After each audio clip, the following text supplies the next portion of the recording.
नमस्कार, capital TV की special story देख रहे हैं आप और मैं हूं आपके साथ दिव्या सिंह।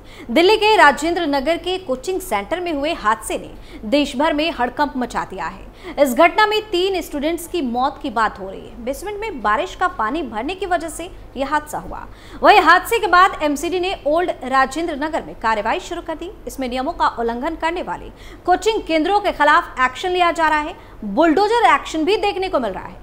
दूसरी तरफ इस हादसे पर जमकर सियासत हो रही है। आरोप प्रत्यारोप भी खूब देखने को मिल रहा है। लेकिन सवाल यह है कि इनकी मौत कैसे हुई, इसके पीछे का असली कारण क्या है और इसका समाधान कैसे होगा। इस मामले पर सुप्रीम कोर्ट के वरिष्ठ वकील अश्वनी उपाध्याय का सुझाव सामने आया है।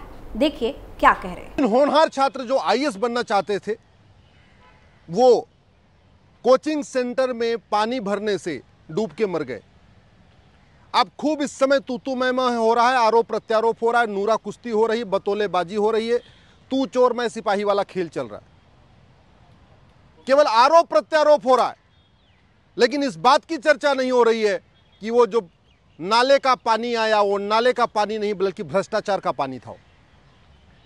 जो 3 छात्र डूबे हैं वो सीवर के पानी में नहीं डूबे हैं, वो नाले के पानी में नहीं डूबे हैं, वो भ्रष्टाचार के पानी में डूबे हैं। भ्रष्टाचार की जो वहां पानी आई थी उसमें डूब गए हो।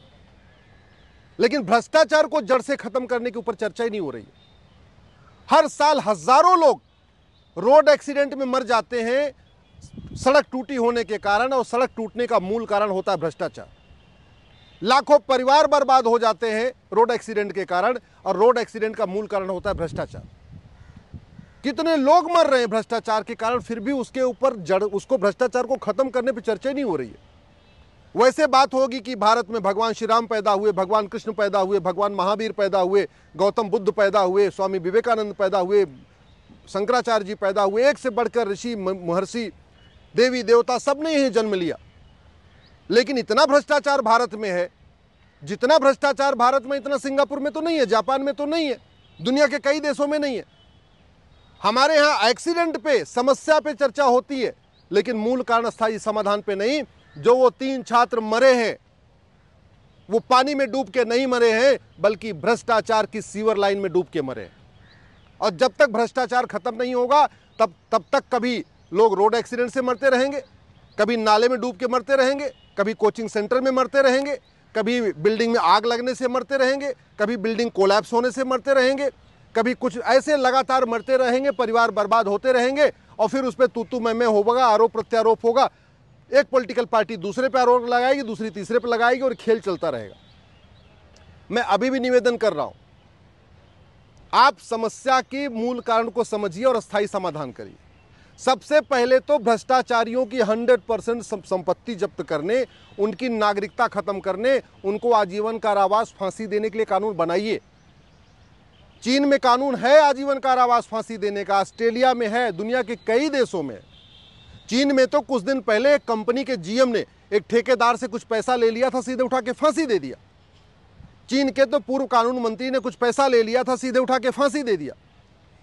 खाड़ी देशों में भ्रष्टाचारियों को फांसी होती है, यूरोप के कई देशों में भ्रष्टाचारियों को फांसी होती है।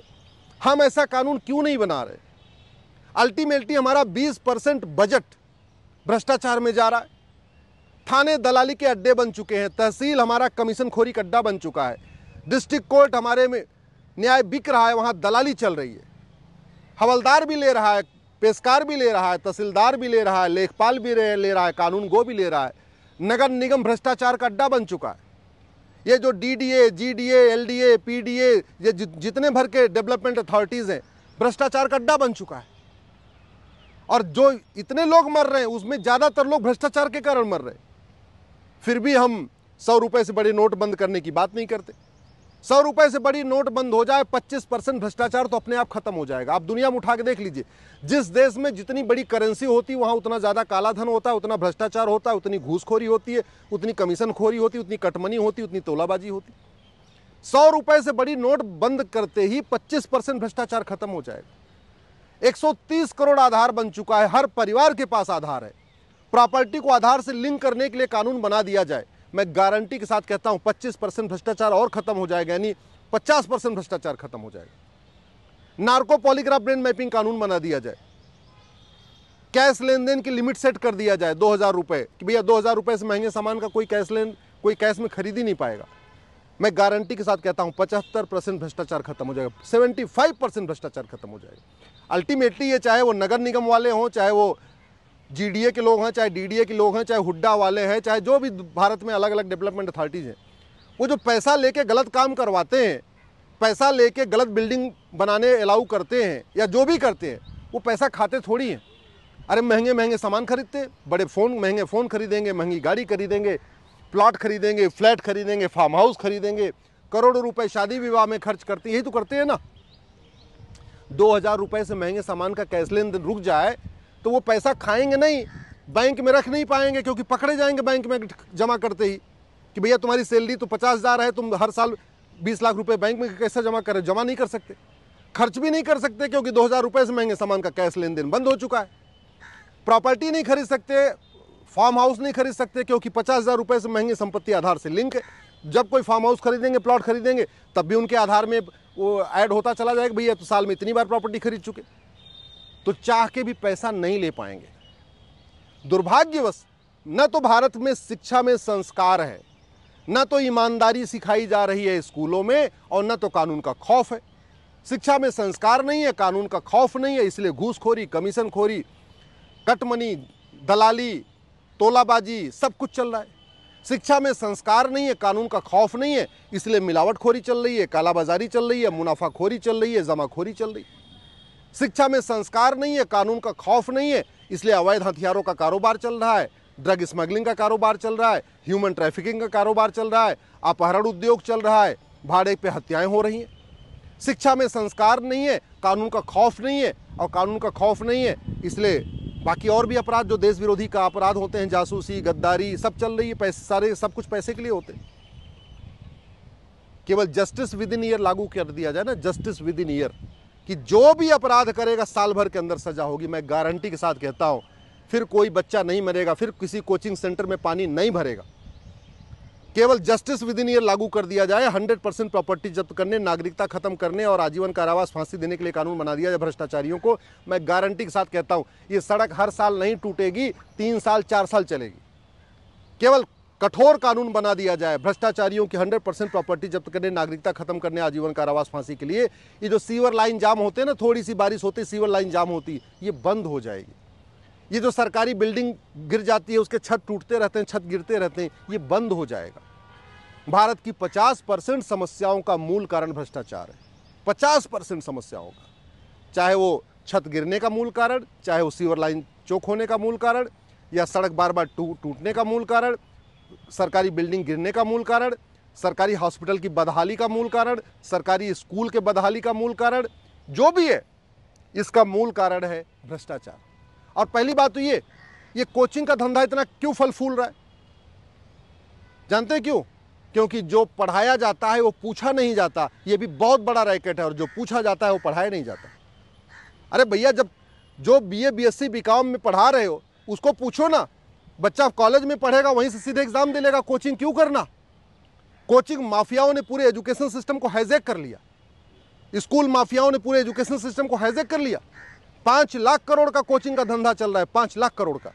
इसलिए मैं सरकार से निवेदन कर रहा हूं, पहली बात तो ये सुनिश्चित करिए कि चाहे वो इंजीनियरिंग का एग्जाम हो, चाहे मेडिकल का एग्जाम हो, चाहे एनडीए हो, चाहे क्लैट हो, चाहे क्लर्क का एग्जाम हो, चाहे कलेक्टर का एग्जाम हो, वही पेपर वही पूछना चाहिए, क्वेश्चन वही आना चाहिए जो बाकायदा पढ़ाया जाता है। ये कोचिंग माफियाओं ने बाकायदा कोचिंग जो एग्ज़ाम लेने वाली संस्थाएं, उनके साथ ऐसा मिल के खेल खेल लिया है ना, कि जो पढ़ाया जाता है 10वीं 12वीं में वो इंजीनियरिंग मेडिकल में पूछा नहीं जाता, और जो पूछा जाता है वो पढ़ाया नहीं जाता। सब लोग मजबूर हो चुके हैं कोचिंग कराने के लिए। वही हालत आपके आईएएस में है। यूपीएससी इस तरीके का पेपर सेट कर रहा है कि जो पढ़ाया जाता है बीए बीएससी बीकॉम में वो पूछा नहीं जाता, और जो पूछा जाता है वो पढ़ाया नहीं जाता। मजबूरी में कोचिंग करने के लिए लोग मजबूर हैं। ये कोचिंग माफियाओं के नेक्सस को समझना होगा। सरकार से मैं निवेदन करता हूँ, भारत में यूनिफॉर्म एजुकेशन सिस्टम लागू करिए। पूरे देश की जो भी आपको किताब है वो सुनिश्चित कर लीजिए। यूनिवर्सिटी का सिलेबस कॉमन होना चाहिए, स्कूल का सिलेबस कॉमन होना चाहिए, हायर सेकेंडरी का सिलेबस कॉमन होना चाहिए, सेकेंडरी का सिलेबस कॉमन होना चाहिए, ग्रेजुएशन का सिलेबस कॉमन होना चाहिए, और एग्ज़ाम में वही पूछना चाहिए जो पढ़ाया जाता है, और वही जो पढ़ाया जाता है वही पूछा जाए, जो पूछा जाता है वही पढ़ाया जाए। ये खेल बंद किया जाए, नहीं तो परिवार भी परेशान है, आर्थिक रूप से परेशान है, मानसिक रूप से परेशान है, शारीरिक रूप से परेशान है और माफियाओं का खेल अपना निरंतर जारी है। तो सुप्रीम कोर्ट के वरिष्ठ वकील अश्वनी उपाध्याय का कहना है कि बच्चों की मौत नाले के पानी या बारिश के पानी में डूबने से नहीं हुई है, उनकी मौत भ्रष्टाचार के पानी में डूबने से हुई है। बार बार इस तरह की कई घटना होती है, कभी सड़क टूट जाता है, कभी रोड एक्सीडेंट हो जाता है, कभी बिल्डिंग में आग लग जाती है, कभी जल जमाव के कारण मौत हो जाती है। इससे लाखों परिवार बर्बाद हो जाते हैं, लेकिन इसके पीछे का मूल कारण भ्रष्टाचार है। साथ ही उनका कहना है कि जब तक भ्रष्टाचार खत्म नहीं होगा, इस तरह की समस्या का समाधान भी नहीं होगा। इसका समाधान जस्टिस विद इन एयर लागू करने से होगा, ताकि 1 साल के अंदर इन भ्रष्टाचारियों को कड़ी सजा मिल सके। इस स्पेशल स्टोरी में फिलहाल के इतना ही। देखते रहिए कैपिटल टीवी। नमस्कार।